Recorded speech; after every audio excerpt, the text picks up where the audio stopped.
ताकत का नहीं है कोई सानी, उसकी शक्ति के आगे राजा ने हार मानी। हवा के झोंकों में भी उसका वजूद है,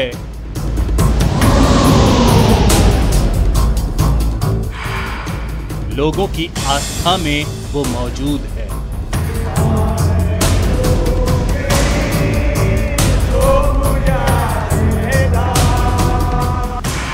वो पहाड़ों पर रहता है, वो दीवारों में बसता है।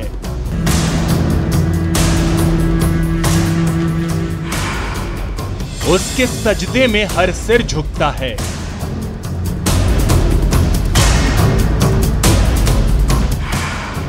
वहां का कण कण उसकी कहानी कहता है। मानो न मानो, सदियों से वो यहीं रहता है।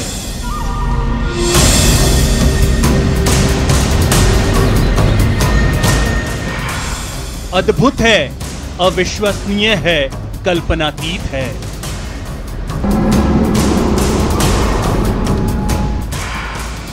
रहस्यों से भरा उस नाहर का अतीत है।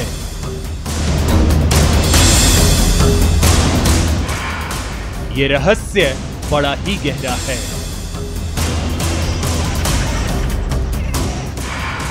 वहां आज भी आत्मा का पहरा है।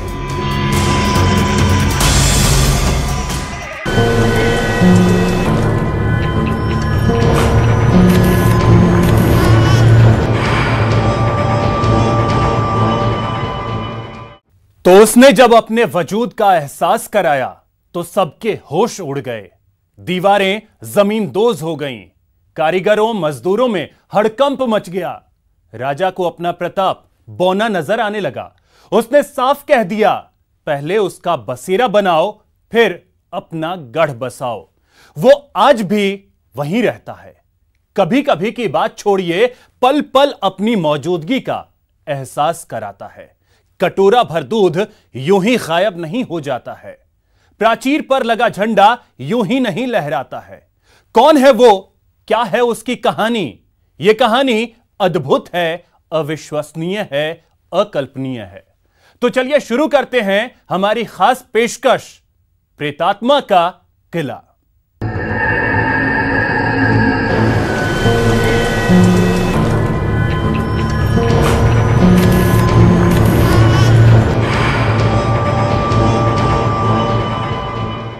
एक किला जहां रहस्यों का खजाना है।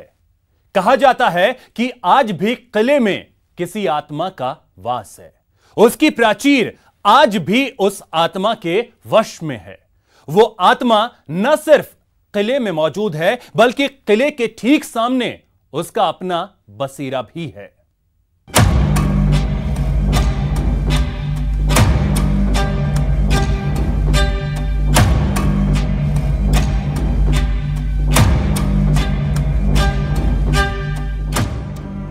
अरावली की पहाड़ियों पर विराजमान मरुधरा की आन बान शान, यह किला कई गौरवशाली गाथाओं का गवाह रहा है। यह एक अभेद्य दुर्ग है जो अपने दो पड़ोसी किलों आमेर और जयगढ़ किले के साथ मिलकर जयपुर शहर के मजबूत रक्षक के रूप में खड़ा है। लेकिन कभी इसका वजूद भी खतरे में था। सच कहें तो कोई नहीं चाहता था कि यह किला बन पाए। तभी तो सुबह से शाम तक हजारों हाथ जो दीवार खड़ी करते, देखते देखते वो हो जाती थी जमींदोज। मजदूरों के मन में भर गई दहशत। कांपने लगे थे किले के कारीगर। सब हैरान थे, परेशान थे। रह रह कर हवा के चलते तेज झोंके किसी के वजूद का एहसास कराने लगे थे। आखिर वो कौन था जो नहीं चाहता था किले की नींव पड़े? वो क्या चाहता था? तब से सदियां बीत चुकी हैं। वक्त की रवानी ने कई चीजें बदल डाली हैं, लेकिन नहीं बदली है तो सिर्फ ये कहानी। उस योद्धा की आत्मा आज भी पल पल अपने वजूद का एहसास कराती है। किले का दरवाजा अपने आप यूं ही नहीं खुल जाता है, किले की प्राचीर पर लगा ध्वज यूं ही नहीं लहराता है, दूध से भरा कटोरा यूं ही नहीं गायब हो जाता है। इस किले में उस योद्धा की आत्मा बसती है, जिसका सिर कटने के बाद उसके धड़ ने दुश्मनों के छक्के छुड़ा दिए। ये कहानी है उस भूमिया की, जिसकी रूहानी ताकत के आगे राजा का प्रताप भी बौना पड़ गया था, जिसके नाम से बसा है जयपुर का ये किला, जिसने इस अभेद्य किला के बनने से पहले उसकी नींव हिलाकर रख दी थी। राजा से मनवाई अपनी बात, पहले मेरा बसेरा बनाओ, फिर अपना महल खड़ा करो। लोक देवता के रूप में आज भी वो सबों की आस्था का केंद्र है। पूरा जयपुर जिसके सजदे में सिर झुकाता है, उसकी शक्ति की गाथा गाता है।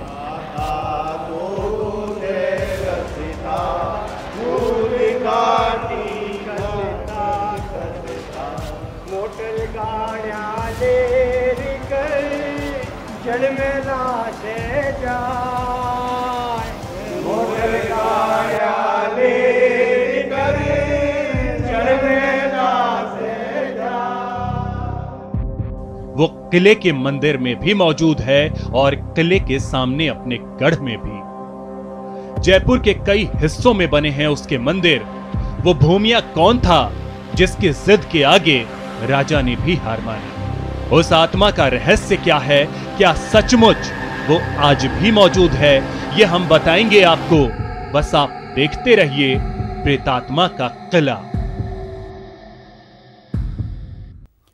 अपनी विशिष्ट वास्तुकला के साथ यह किला जितना भव्य और सुंदर है, उतना ही रहस्यमयी भी है। इस किले का इस्तेमाल गर्मियों में महल के रूप में किया जाता था। सबसे बड़ी बात कि बनने के बाद इस किले पर कभी हमला नहीं हुआ। तो क्या यह उस आत्मा का ही प्रभाव है जिसने इस किले के बनने से पहले तो विघ्न बाधाओं का अंबार खड़ा कर दिया था और अब उसी का रक्षक बना हुआ है?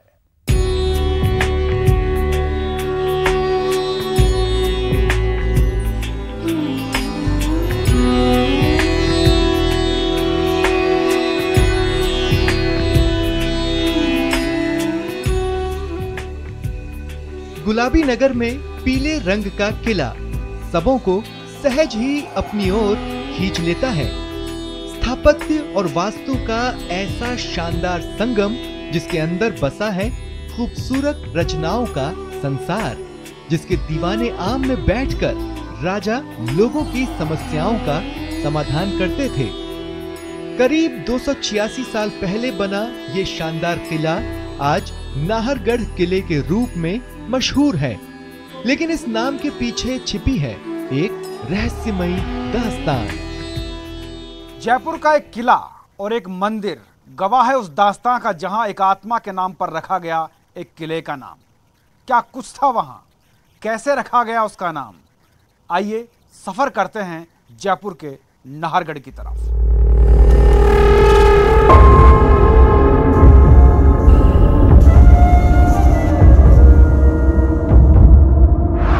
हमारी टीम निकल चुकी थी उस रहस्यमयी दास्तां की सच्चाई जानने, जो नाहरगढ़ के किले से निकलकर दूर दूर तक फैल चुकी है।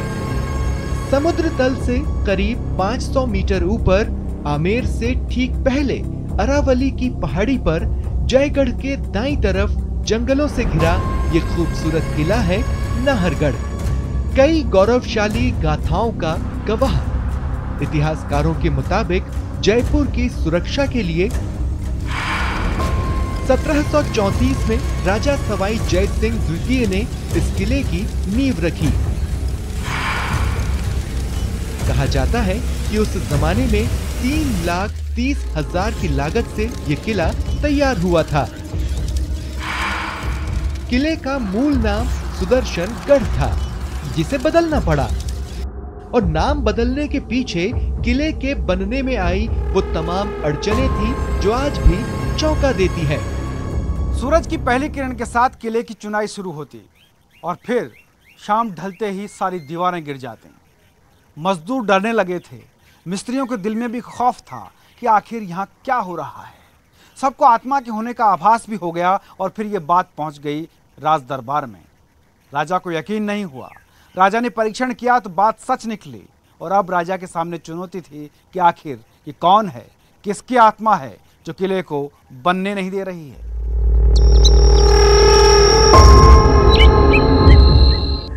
पहले तो दीवारों के गिरने का जिम्मेदार हवाओं के तेज झोंकों को माना गया, लेकिन वो तो कोई और ही था जो दिखाई तो नहीं दे रहा था, लेकिन अपनी मौजूदगी का एहसास कराने लगा था।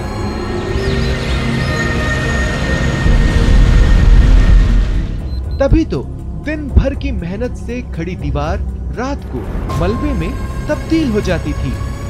हवा के तेज झोंके दीवारों से टकराते और 5-5 फीट चौड़ी मजबूत दीवारें धराशायी। एक अदृश्य ताकत का वजूद महसूस होने लगा था।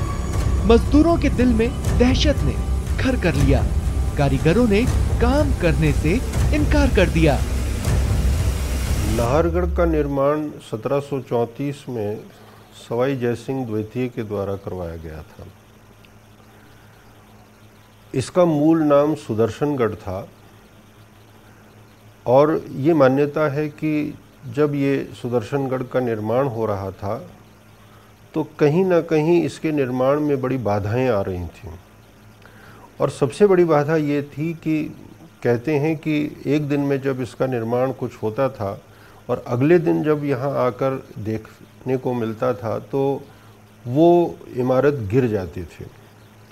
और उसके पीछे जो दंत कथाएँ हैं वो ये कहती हैं कि नाहर सिंह भूमिया नामक एक लोक देवता हैं जिनकी भूमिया जी के नाम से राजस्थान में बड़ी मान्यता है। उनकी जो स्पिरिट थी, उनकी जो आत्मा थी, वो वहाँ भटकती थी और उसका निर्माण नहीं होने देती थी।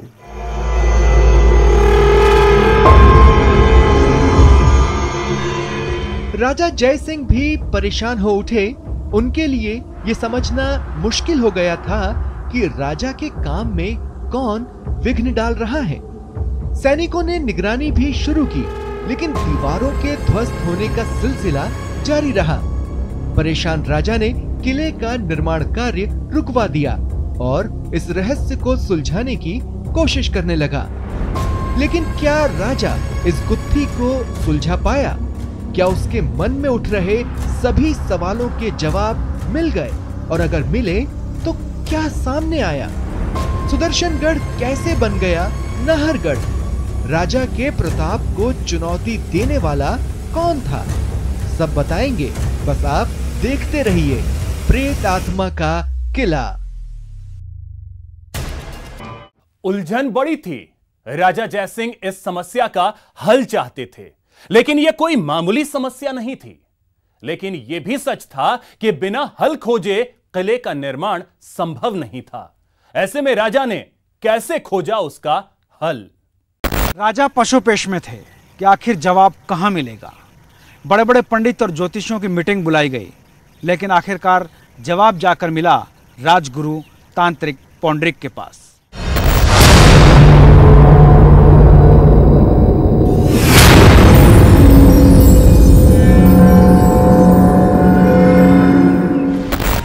पौंडरिक, वो नाम जो जयपुर दरबार की आध्यात्मिक और तांत्रिक ताकत का परिचायक था। तांत्रिक पौंडरिक को बुलाया गया तो उन्होंने रक्षाबंधन तक मोहलत मांगी। रक्षाबंधन का दिन आ गया। वादे के मुताबिक आज पौंडरिक को आत्मा से जवाब मिलने वाला था कि आखिर किले की दीवारें क्यों गिर रही है। और राजा के साथ साथ मजदूर, मिस्त्री और आम प्रजा भी इंतजार कर रहे थे उसी जवाब का। और आत्मा ने जो जवाब दिया वो सबको चौंकाने वाला था। राजगुरु पौंडरिक वहां आत्मा के वास का रहस्य समझ चुके थे। कहा तो यहां तक जाता है कि तांत्रिक पौंडरिक से एक अदृश्य व्यक्ति का हाथ रक्षाबंधन पर राखी बंधवाता था और उनके सवालों के जवाब के साथ एक सोने की मोहर भी देता था। राजा के जो गुरु थे ना, पुंडरीक जी महाराज थे, ये नाहर सिंह बाबा के राखी बांधते थे राखी के दिन और एक सोने की मोहर दे देते थे। नाहर सिंह बाबा एक इतना हाथ निकलता था, राखी बांधते थे और सोने की मोहर दे देते थे। तो राजा जब अपने नाम से किला बनवा रहा था तो ये दिन में बनता था और रात को टूट जाता था। तो राजा ने जब जयसिंह पुंडरीक जी महाराज ने को कहा कि किला बनने का उपाय पूछना इनसे, तो पुंडरीक जी महाराज ने कहा ठीक है राजा जी, मैं आपके आने दो राखी, मैं पूछूंगा इनसे। जैसे राखी का टाइम आया तो उन्होंने राखी बांधी तो सोने की मोहर देने लगे, तो पुंडरीक जी महाराज ने मना कर दिया, किले का उपाय पूछा। पौंडरिक को आत्मा ने अपना नाम बताया नाहर सिंह, साथ ही ये भी कहा कि किले के सामने ही किसी एक पहाड़ी पर पहले उनका गढ़ बनेगा, फिर किले का निर्माण होगा और वो भी नाहर सिंह के नाम से। नाहर सिंह बाबा ने, भूमिया ने ऐसे कहा कि ये अपने नाम से बनाना चाह रहा है किला, जयसिंह किला, दिन में बनेगा रात को टूटेगा। ये किला बनना चाहिए मेरे नाम से, नाहरगढ़, नए शब्द आना चाहिए, नाहर सिंह भूमियाम, जो युद्ध में लड़ते लड़ते गर्दन यहाँ गिरी और धड़ वहाँ घाट की गुनी जाके गिरा। और दूसरा स्थान हमारा यहाँ रहना चाहिए घाट की गुनी। जाए राजा को कह दे, ऐसा करेगा तो किला बनेगा, नहीं तो नहीं बनेगा। पौंडरिक ने सारी बातें राजा से कही जो उन्हें नाहर सिंह की आत्मा ने बताई थी, लेकिन राजा को यकीन नहीं हुआ। पौंडरिक को जवाब मिल चुका था और यही जवाब राज दरबार तक पहुंचा, लेकिन राजा को यकीन नहीं हुआ। उन्होंने कहा कि अगर यही सब बात मेरे सपने में आकर यह आत्मा कहे तो मैं यकीन करूंगा। फिर क्या था, रात को राजा के सपने में भी बाबा नाहर सिंह आए और 24 घंटे के अंदर मंदिर के साथ साथ उनके रहने के लिए गढ़ बनाने का आदेश दिया। राजा ने बाबा की सारी शर्तें मान ली। नाहर सिंह बाबा ने इनको सपनों में दिखे, वार्तालाप करी सपनों में, हमारे मंदिर बनना चाहिए, 24 घंटे में चौबुर्जा बननी चाहिए घाट की गुनी, हम बैंड बाजे बग्गी घोड़े से नाहरगढ़ किले से चलेंगे। तो राजा ने कहा ठीक है, जब ये नाहरगढ़ किला बनेगा। उन्होंने शर्त मान ली नाहर सिंह बाबा की। हालांकि राजा को अब भी विश्वास नहीं था, लेकिन जब बाबा नाहर सिंह ने अपना रूप दिखाया तो राजा के सारे संदेह दूर हो गए। लेकिन असली कहानी तो अभी बाकी है, रहस्य भरी कहानी। नाहर सिंह की आत्मा आज भी उस किले में रहती है और अपने होने का कैसे पल पल एहसास कराती है, हम बताएंगे। देखते रहिए प्रेत आत्मा का किला। पहले पौंडरिक और फिर बाबा नाहर का सपना। सुबह होते ही राजा हाथी घोड़ों के साथ निकल पड़े बाबा का मंदिर बनवाने के लिए, लेकिन राजा के मन के किसी कोने में अब भी संदेह का डेरा था। घोड़े, हाथी और पालकी के साथ नारसिंह बाबा की सवारी अब आगे बढ़ चुकी थी, लेकिन राजा को शक हुआ तो कलश के ऊपर से एक पात्र हटाकर देखा, लेकिन नारसिंह बाबा सर्प योनि में वहीं पर मौजूद थे और उन्होंने कहा कि हे राजन, तुम्हें मुझ पर अब शक हो गया है, लिहाजा पहला मेरा मंदिर यहीं बनेगा और उसके बाद मैं घाट की गुणी पर स्थापित होऊंगा। वही किया गया। यही वजह है कि आज भी पौंडरिक पार्क के पास नारसिंह बाबा का पहला मंदिर बना और उसके बाद दूसरा मंदिर बनाया गया घाट की गुणी आमागढ़ पर। और इस तरह पहले नाहरगढ़ में बाबा का मंदिर बना और फिर 24 घंटों में एक छोटी गढ़ी के रूप में आमागढ़ पर नाहर सिंह बाबा का मंदिर बनाया गया। आज भी नाहरगढ़ और आमागढ़ में एक दूसरे के समानांतर नाहर सिंह बाबा का मंदिर है। भक्तों का मानना है कि आज भी नाहर सिंह बाबा पवन वेग से आमागढ़ और नाहरगढ़ दोनों जगह आते जाते रहते हैं। और ये बैंड बाजे बग्गी घोड़े से रवाना हुए नाहरगढ़ किले से, तो ये ब्रह्मपुरी होते हुए चले तो वहाँ पे राजा ने चांदी के कलश में ढक्कन हटा के देखा ये है या नहीं है नाहर सिंह बाबा। ये इच्छाधारी नाग थे, मणिधारी। तो बैलगाड़ी जो होती है ना, जो अंदर मट्टी में अंदर धस गई और राजा को इन्होंने आवाज़ दे के बोला कि मेरा बिचला बासा यहाँ बना, अब मेरे को घाट की गुणी लेके चल। फिर ये घाट की गुणी बम्बी में विराजमान हुए। और फिर राजा ने कहा कि आप नाहरगढ़ किला कैसे आओगे, कि हम पवन की वेग से आएंगे, हमारे यात्री घाट नाहरगढ़ पे भी याद करेंगे तो आएंगे, और घाट की गुणी पे भी याद करेंगे तो भी मैं पहुंचूंगा मिनटों में, पल छिन में आता जाता रहूँगा मैं दोनों जगह। और एक सिद्ध में भी हमारा ये मंदिर बनना चाहिए। घाट की गुणी और नाहरगढ़ किला आज भी एक सिद्ध में है।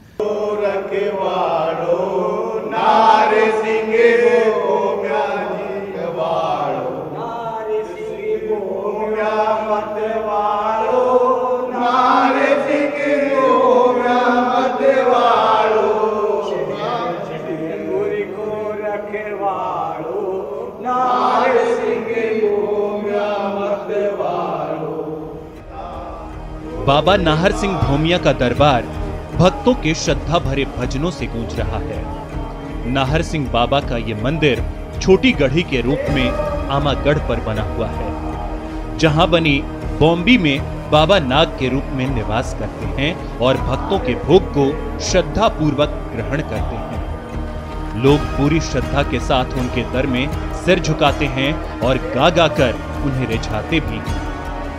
बाबा भी भक्तों को निराश नहीं करते हैं। कहा जाता है कि आमागढ़ मंदिर में बनी बाम्बी में सर्प के रूप में निवास करने वाले बाबा रोज आते हैं। पौंडरिक उद्यान मतलब पिछला वासा करने के बाद यहाँ आकर उनकी स्थापना की गई नारसिंह बाबा की, और ये आमागढ़ का वो मंदिर है जहाँ पर नारसिंह बाबा विराजमान हैं। मैं आपको उनकी वो तस्वीरें दिखाता हूँ। आप देखेंगे यहाँ जब उस समय उनको स्थापित किया गया था, उनकी स्थापना हुई थी, उस समय ये गहराई यहाँ पर रही होगी। यही वजह है कि आज भी ये गहरे जो गड्ढानुमा एक क्षेत्र है उसमें उनका वास है, और यहीं पर उनको भोग लगता है। रोजाना भक्त पहुँचते हैं। 14 और अमावस को बाबा को दूध पिलाने के लिए बड़ी संख्या में श्रद्धालु आते हैं। बाबा के भक्त अलग अलग पात्रों में दूध रखते हैं और नाहर सिंह बाबा सर्प रूप में वहां आकर उस दूध को ग्रहण करते हैं। नाहरगढ़ का निर्माण 3 राजाओं के काल का माना जाता है। सबसे पहले महाराजा जयसिंह ने इसकी नींव रखी, उसके बाद राजा राम सिंह और उसके बाद राजा माधो सिंह। और माधो सिंह के समय पर बने 9 प्रमुख महल आज भी इस नाहरगढ़ की रौनक हैं, जिन्हें देखकर पर्यटक दौड़ा चला आता है। इतिहास में अपना खास स्थान रखने वाले नाहरगढ़ किले की खूबसूरती यहाँ आने वाले लोगों को खूब लुभाती है। यहाँ बने पानी के टांके, बावड़ियां, माधवेंद्र महल में बना रानियों का महल देखने लायक है। इन सब के बीच नाहर सिंह बाबा का ध्वज आज भी नाहरगढ़ किले पर लहराता है और उनके यहाँ होने का एहसास दिलाता है। अब इस कहानी में कितना किस्सा है, कितना फसाना है, ये कह पाना थोड़ा मुश्किल है, लेकिन ये सच है कि कहानी के मुताबिक नाहरगढ़ भी वहीं मौजूद है। नारसिंह बाबा का मंदिर भी नाहरगढ़ में है, पौंडरिक पार्क पर भी नारसिंह बाबा का मंदिर है और आमागढ़ पर भी। इसलिए तय आपको करना है कि कहानी है, फसाना है या फिर एक हकीकत। कैमरामैन भवानी सिंह शेखावत के साथ भंवर पुष्पेंद्र, न्यूज़ 18 नाहरगढ़, जयपुर। तो फिलहाल इस खास पेशकश में इतना ही। नमस्कार।